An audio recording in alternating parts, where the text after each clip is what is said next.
Halo guys, di sebelah saya udah ada nih Mbak Melani Purnama Putri, mahasiswa IP 18. Halo. Nah, saya mau tanya-tanya dong sama Mbak Mei. Nah, katanya ini buat memenuhi mata kuliah masa akhir ya? Bener banget. Oh iya. Boleh minum dulu nggak Ih, sih? boleh banget, minum lah. Aus Aku juga. nih, Mbak. Jadi, penelitian kualitatif itu apa sih? Menurut buku yang udah saya baca nih ya Mbak, penelitian kualitatif itu sebuah upaya untuk melakukan rasionalisasi dan intervensi atau penafsiran terhadap realitas kehidupan berdasarkan apa yang dipahami oleh si peneliti tersebut.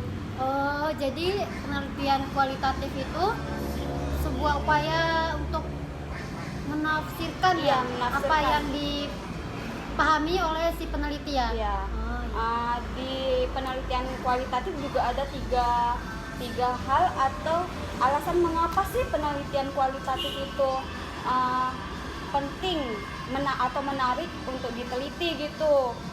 Yang pertama tuh karena metode yang paling tepat untuk menjelaskan tentang pengalaman subjektif seseorang, termasuk cara mereka menafsirkan pengalaman yang dimilikinya. Nah, pertama Mbak, karena penelitian kualitatif ini adalah metode yang paling tepat untuk menjelaskan tentang pengalaman subjektif seseorang, termasuk cara mereka memanfaatkan pengalaman yang dimilikinya gitu. Dan yang kedua tuh Mbak, penelitian ini tuh memberikan ruang keleluasaan kepada para peneliti untuk menginvestigasi sebuah kasus atau multikasus secara mendalam dan detail gitu. Dan yang terakhir tuh sudah digunakan sejak dalam berbagai penelitian ilmu-ilmu sosial dan politik, termasuk di dalamnya juga ilmu pemerintahan. Ya makanya mata kuliah ini bisa dibilang sangat penting gitu dalam perkuliahan gitu. Ya, berarti mahasiswa ilmu pemerintahan itu kebanyakan menggunakan penelitian kualitatif ya. Untuk fungsi pendekatan dalam penelitian kualitatif ini tuh apa sih Mbak? Untuk fungsi pendekatan dalam penelitian kualitatif ini sendiri tuh buat maaf ya Mbak, terlalu formal ya. Ya, Untuk santai aja Mbak dalam podcast saya ini. Ya udah. Saya jawab ya. Ya. Untuk menentukan teknik mana yang akan digunakan oleh si peneliti itu sendiri nantinya, untuk misalnya menentukan teknik pengumpulan data maupun teknik analisis data itu sendiri gitu. Nah tadi kan yang pertama ada pendekatan naratif nih Mbak, menjelaskan suatu atau serangkaian kejadian serta kronologis, dan satu dengan yang lainnya tuh terkait gitu, berkaitan.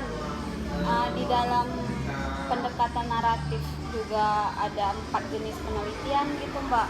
Yang pertama tuh ada studi biografi. Mbaknya nggak sopan banget suara. Maaf ya, aku lupa sampai ya. Maklum tadi ada chat masuk dari doi. Iya, yang kedua tuh ada autobiografi, dan yang ketiga ada life history, dan yang terakhir tuh ada, maaf ya Mbak, aduh ya Allah lupa blank, ada oral history gitu. Kalau saya sebutin kayaknya panjang nggak sih? Iya. Jadi gini Mbak, jadi pendekatan normatif itu Baru pendekatan naratif tadi kan naratif, ada normatif soalnya. ya, tadi kan Naratif, ada ya. 5 kan di dalam pendekatan Ya. Jadi pendekatan naratif itu punya 4 cabang lagi gitu ya. ya. Terus Tadi yang 4 itu kan aku Iya. nggak hafal. baru satu ya yang saya Iya. jelasin. Yang kedua tuh ada penelitian fenomenologis gitu. Fenomenologi. Iya, fenomenologis itu sendiri menjelaskan Dulu saya ya. ya boleh. Saya lanjut ngomong ya. Pendekatan fenomenologis itu menjelaskan tentang konsep umum dari pengaruh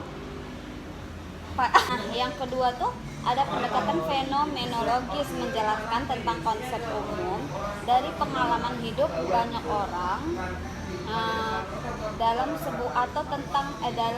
tentang sebuah konsep atau fenomena gitu.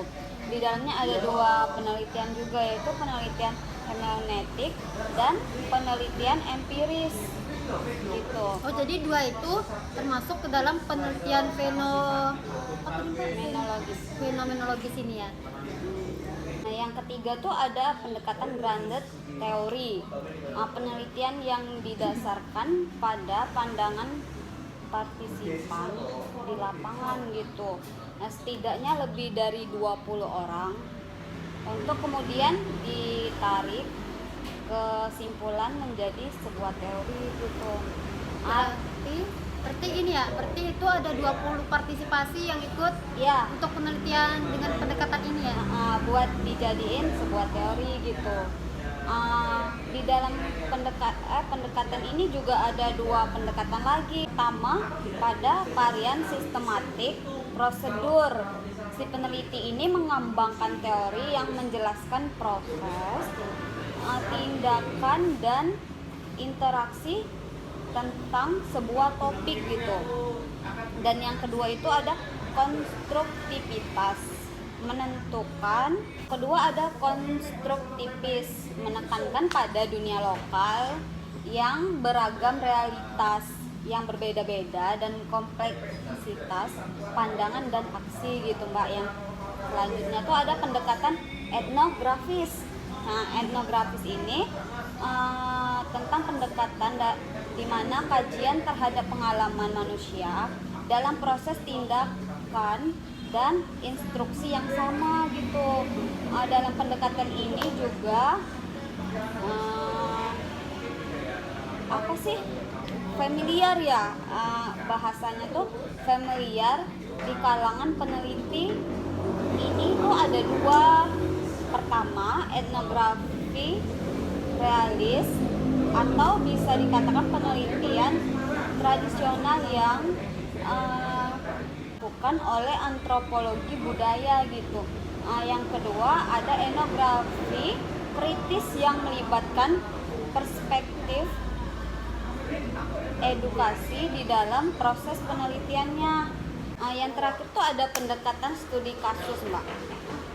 Jadi pendekatan ini tuh pendekatan insentif yang mengkaji satu kasus tertentu atau sebuah keputusan tertentu atau lebih dalam kehidupan nyata untuk tujuan tertentu melalui pengumpulan data yang mendalam dan detail gitu,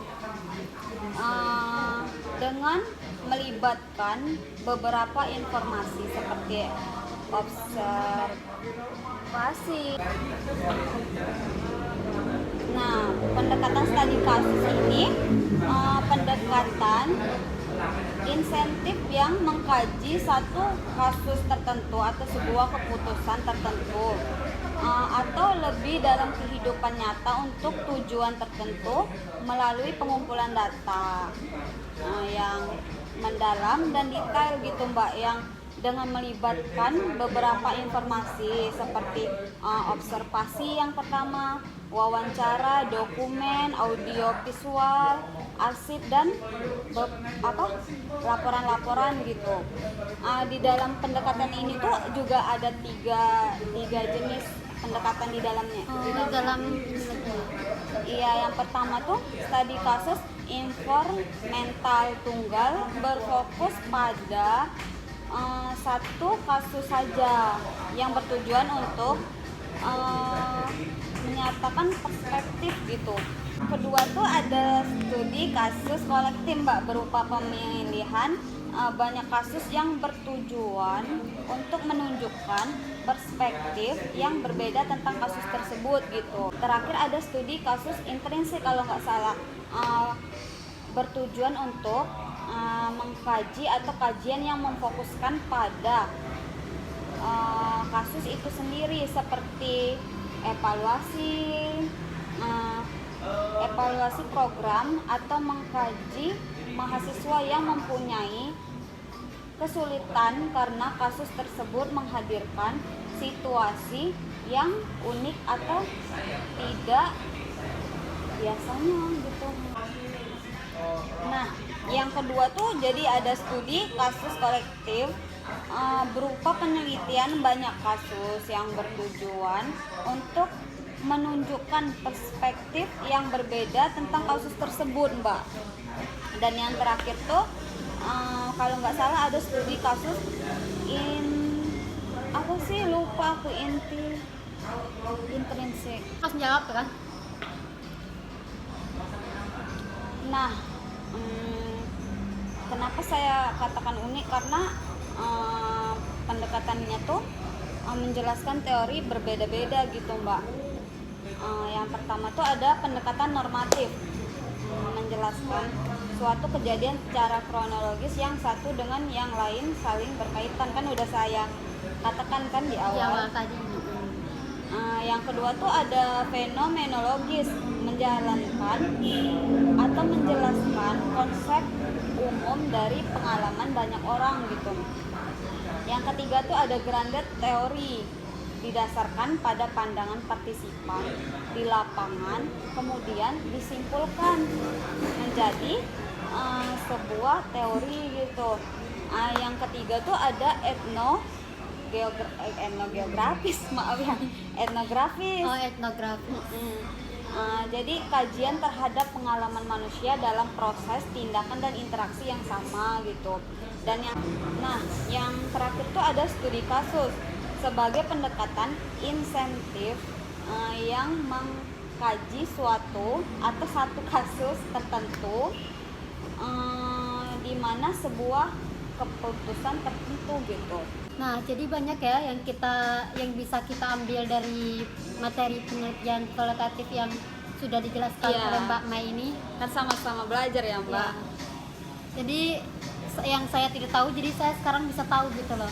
Iya, saya juga. Pas misalnya mau membuat skripsi untuk tugas akhir kan, sekiranya mau menggunakan penelitian kualitatif seperti yang dijelaskan ini atau mau menggunakan penelitian kuantitatif gitu, atau campuran ini. Iya, jadi kalau untuk skripsi sendiri jujur ya, Mbak, belum kepikiran karena masih semester 5. Tapi seharusnya kalau udah semester 5 seharusnya udah dipikirkan karena iya. Tapi masih ngambang-ngambang gitu ya. Belum ada yang pasti itu ya mau judulnya apa. Ambar ini kan juga semester 5 kan. Iya, aku juga sih, tapi kayaknya aku memakai penelitian kualitatif nih. Soalnya menarik banget gitu dari penjelasan Mbak Mei. Iya, soalnya tadi nih. Soalnya kalau menurut saya sendiri ya, Mbak, penelitian kualitatif itu lebih kayak gimana ya, lebih memudahkan mahasiswa untuk soalnya kan kalau berbeda dari kuantitatif. Kuantitatif itu kan kayak menggunakan statistik gitu. Iya, kayak angka-angka. Aku paling benci ya, jujur ya Mbak. Sama, Mbak. Gak bisa aku nih angka-angka gini nih. Harus kayak teori-teori gitu. Lah, bukannya Mbak anak IPA ya dulu? Iya, IPA beralih ke IPS, guys. Saya juga anak IPA tapi ya. Makanya kan teman-teman saya tuh juga kayak kenapa sih salah haluan gitu. Iya. Dari IPA ke IPS ya. SMA-nya IPA, kuliahnya ilmu pemerintahan ya. Udah ya, jadi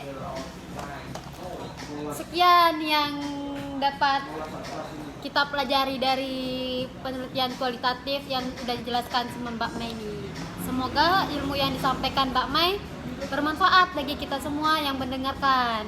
Oh iya, terima kasih juga buat Mas Hakir atas tugasnya ya, Rin. Ya. Jadi kita lebih sering baca gitu, lebih memahami gara-gara apa sih? Adanya tugas ini tuh kita lebih kayak jadi begini penelitian kualitatif. Jadi kayak gini penelitian kualitatif, kayak kita mempelajarinya juga mendalam gitu, nggak hanya biasanya kan kita cuma taunya penelitian kualitatif tuh apa gitu, terus di dalam pendekatannya lagi ada lagi jenis-jenis Jadi penelitiannya kita lagi tuh gitu. kalau nggak pelajari lebih mendalam ini kayak cuma taunya cuma pengertiannya aja gitu ya, iya, dasarnya aja benar, gitu ya. benar. Jadi kita berdua mau ngucapin thanks to Mas Sakir yang udah memberikan kita tugas ini. Assalamualaikum. Bye bye. Bye-bye. See you next podcast.